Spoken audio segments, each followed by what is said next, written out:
What's up guys, how you doing? So now that Strelok got his nerf, who you gonna run to?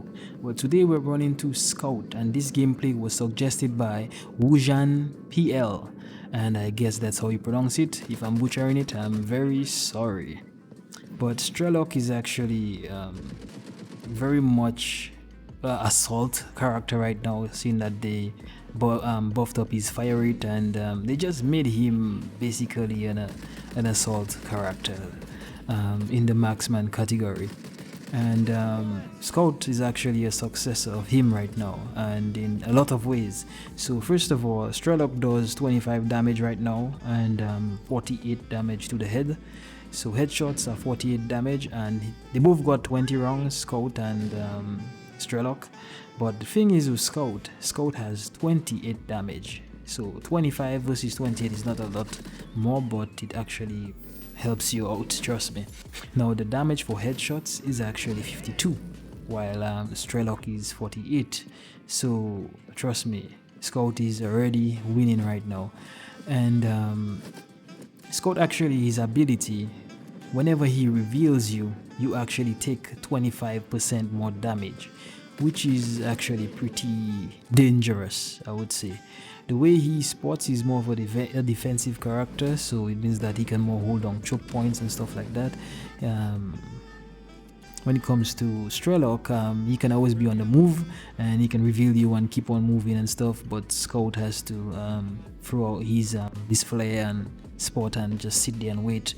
Or you can push if you want also, but that's the type of character he actually is. I wanted to talk about some of his strengths and weaknesses very quick to finish off the video. And his strength is really his assault rifle does high damage. Trust me, it's high damage. I mean, the headshots are 52. And he has a bipod, so obviously if he managed to bipod and start to shoot, the recoil will be very good and he'll be doing a lot of damage to you. The next thing is that his reload is very I would say average. It's kind of fast, but I would give it average. His damage of his mines, obviously the mines are pretty cool. As I said, he's a defensive character. The ability to detect enemies with his ability, I mean, that's pretty awesome. And increased damage, as I told you guys, that's one of his best strengths, being able to get 25% extra damage per the person that is revealed. I mean, it doesn't stack, but everybody that is revealed will get 25% more damage, incoming damage. His weakness basically is his recoil, but I always use the perk that gives him a better recoil. And using his bipod obviously is gonna make you godlike. His mines take a little while to put down on the ground, so you have to always be worried about that. His ability, it costs a lot to actually send his flare. So you would realize that from time you run from your base to, let's say, 3/4 of the map, you will only probably be able to send your flare once per that round, depending on how long it is. Long-term recovery when it comes to the ability, it takes about 40 seconds for you to get back that ability, so usually you're dead by the time that ability comes back around. So I mean, that's usually a thing.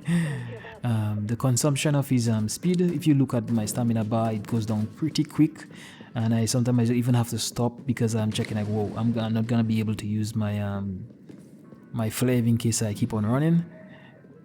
When you have to compare him with other snipers, I would say his effective range, it's pretty average, but because of his damage, you can really feel that he's super effective. Bullet speed, I mean, it feels alright. It doesn't really feel laggy. It feels more like you're shooting sniper shots. Not archer, sniper shots for sure. And hip fire is pretty good. He's actually pretty good at hip firing, so hip firing him wouldn't really put you like in a bad spot. You will probably always kill the person you're hip firing at. The reload, as I said, is it's quite fast. It's like 2.5 seconds, I think, but it feels less than that. His mines do pretty much a good amount of damage that you don't really have to worry about anyone that falls in that trap. They're usually dead. Movement speed is pretty standard, but as I said, the consumption of his stamina is something to be wary about, because it takes a lot of your stamina to run from places to places. So that's something to always think about. The recoil compared to all the other characters, marksman, it's kind of high. It's kind of high compared to other characters, because in Strelok's recoil is not too high, and if you use perk, you'll get it to be in a nice way. But usually what really gives you the recoil is one of those long range sights. This is what actually gives you the high recoil. But yeah, it's pretty cool playing Scout, and he's a better Strelok than Strelok. I gotta tell you that he's a better Strelok than Strelok. And if I had to choose between them, I'd say go with Scout. But that's all I got for you guys. See you guys in the next one. Thanks to Wujan PL for suggesting it. And if you guys have any other suggestion, just check the community post and post it under this. Do enjoy the rest of the video, and thanks for watching.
Enemy sighted.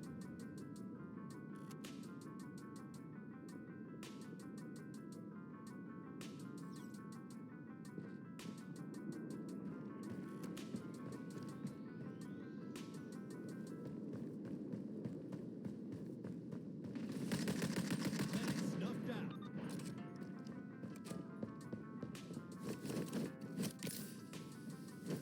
I'm not going under. Hostile support.